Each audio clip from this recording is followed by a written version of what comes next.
Cheers, guys. It's getting lonely at the top, innit? It's getting lonely at the top. Big up to every single one of you that's locked in. Hit the like button, subscribe, all of that crap. You guys know exactly what to do as soon as you enter into the building. Hit that like button. The same way Mudryk hit that ball into the top bins. What a game. It was nice for us to get a little bit of a test this time. Shout out to Heidenheim. You lot went down swinging. You lot went down with a fight. But ultimately, you went down to the better team, and that was the gargantuan Chelsea, the gargantuan Blues. And we are top of the league again. Now, before I start this video, I have to say this first point.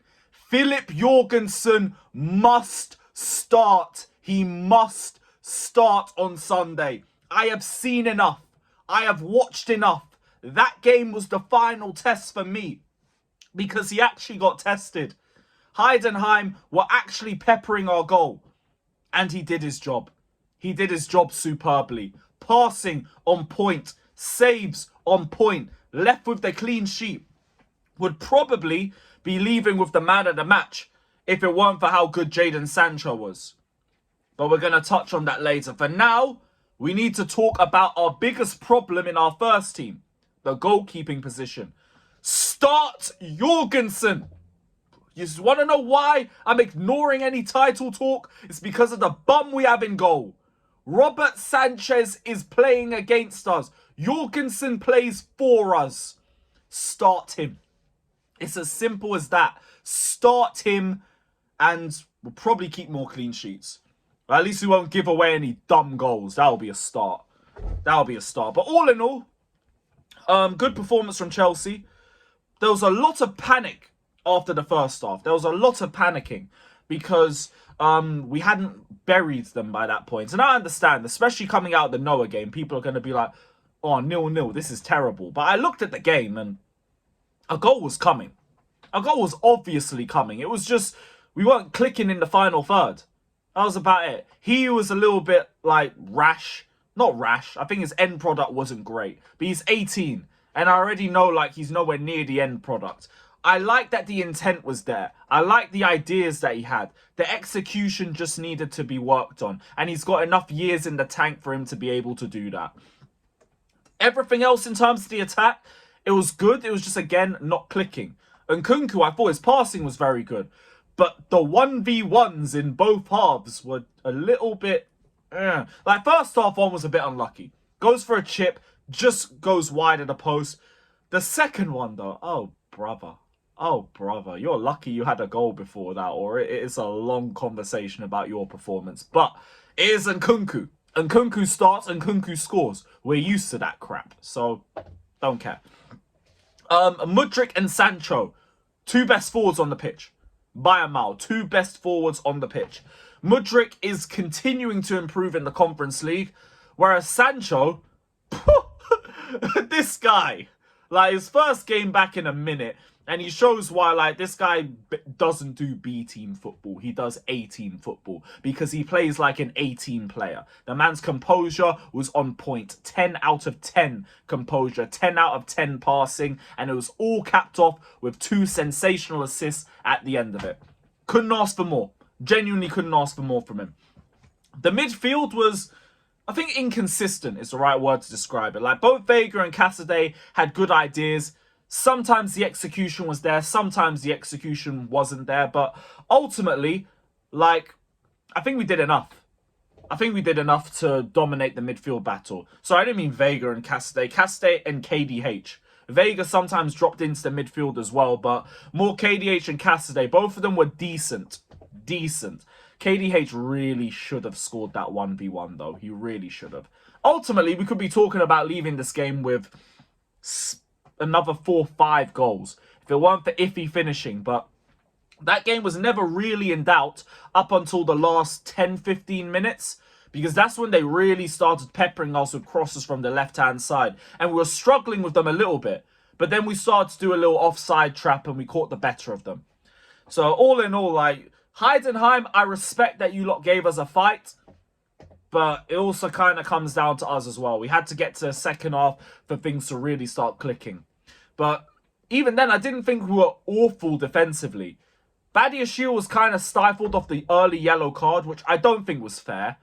Like, well, how are you giving someone a yellow card in the first minute for something that was barely a shirt pull? It was ridiculous. But that referee was really trying to get his moment in the spotlight. And you could tell with how long he dragged added time on in the second half. And then he just sends off Cassidy. Stupidly. When he could have blown full time before Heidenheim even had the counter-attack. But let me not even bother. That referee was an absolute car crash. Standard referee. Disasi, please get this guy out of right back, please. For his own sake. It's not even for a Chelsea thing now. It's for Disasi. This guy's stock is just falling lower and lower by the game because we constantly play him at right back and he's not suited to playing at right back. And I know what people are going to say, oh, but we play free at the back. In possession, we play free at the back. Out of possession, he's playing wide. And out of possession, he's getting done. No one's talking about Disasi on the ball. We're criticising Disasi because he turns like a truck and he gets done in transition for fun because he isn't comfortable in wide areas. Please just play Achimpong there or play Gusto or someone with a bit of mobility because Disasi is dying out there. It's literally just killing his stock. So please, can we just drop that one and try and just keep it moving because it doesn't work. It doesn't work at all, man. So, yeah. But Tosin was good. I thought Badiashile was alright. He was alright. But the game is about Mudryk, it's about Sancho, and it is about Filip Jorgensen. And I return back to that main point because our season will be built off decisions like this. Start him on Sunday. I was on Twitter after he made that brilliant 1v1 save and the whole timeline is united. You know how rare it is to have the entire Chelsea fan base united on one topic. And here we are. Filip Jorgensen needs to start. He needs to start. Let's stop playing games. Because no one is comfortable seeing Sanchez at the back. I doubt even our own centre-backs want to see that garbage. Give him a goalkeeper they can have a bit of faith in. And if Jorgensen don't pass the test in the Prem, no one's going to criticise Maresca for making that decision because he's given Sanchez more than enough opportunities. Sanchez managed to make a straightforward Leicester game look stupid on his own behalf. And I'm meant to trust him with the games that we have coming up. Give it to Jorgensen. This is the right run to give it to him. Villa, out of form. Southampton, scrubs. Tottenham, light work lane. Come on. Give him those games. Relegate Sanchez to the Conference League. He can't ruin that for us anyway, even if he tried to, the scrub.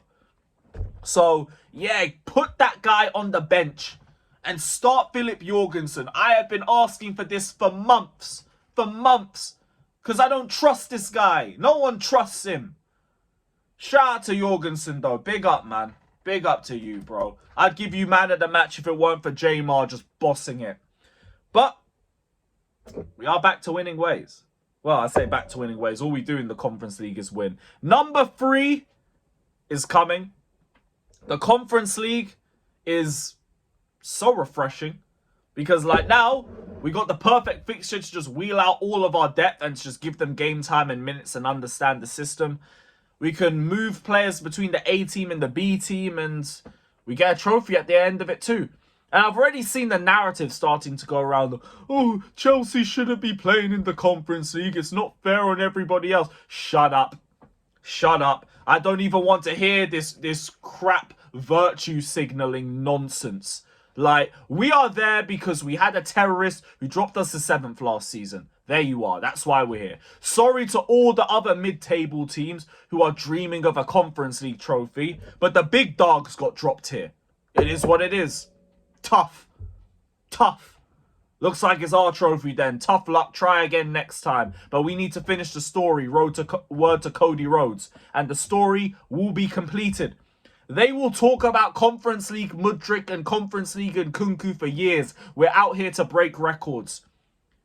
Either get used to it or get out of the damn way, innit? One or the other. But yeah, big up everybody.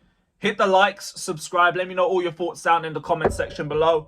Up the Chelsea. Up the Chelsea, and we'll see you all tomorrow. Big up. Bum Pochettino. Everyone who stood by him, you're a disgrace. Up the Chelsea.